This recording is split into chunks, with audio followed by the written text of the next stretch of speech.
ചിന്നൻ കാക്കയും അയൽക്കാരും.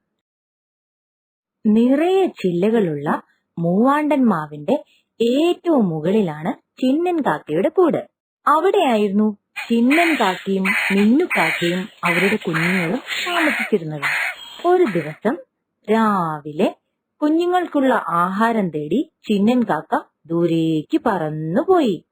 ദുഷ്ടനായ വരയൻ പാമ്പ് ആ തക്കം നോക്കി മൂവാണ്ടൻ മാവിന്റെ മുകളിലേക്ക് വലിഞ്ഞു കയറി. കാക്കക്കുഞ്ഞുങ്ങളെ എല്ലാം അകത്താക്കണം അവൻ വിചാരിച്ചു. കൂടിനടുത്തെത്തിയ വരയൻ പാമ്പിനെ കണ്ട് മിന്നുക്കാക്ക പേടിച്ചു കാ കാ കാ എന്ന് കരഞ്ഞു വിളിച്ചു.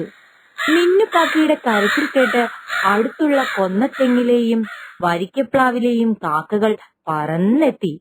അവർ കൂട്ടത്തോടെ വരയൻ പാമ്പിനെ കൊത്തിവലിച്ച് താഴേക്കിട്ടു. അങ്ങനെ കാക്കക്കുഞ്ഞുങ്ങളും മിന്നുക്കാക്കയും രക്ഷപ്പെട്ടു. നമുക്ക് ഒരു ആപത്ത് വരുമ്പോൾ വേഗത്തിൽ സഹായത്തിനെത്തുക നമ്മുടെ അയൽപക്കത്തുള്ളവരാണ്, മിന്നുക്കാക്ക മക്കളോട് പറഞ്ഞു.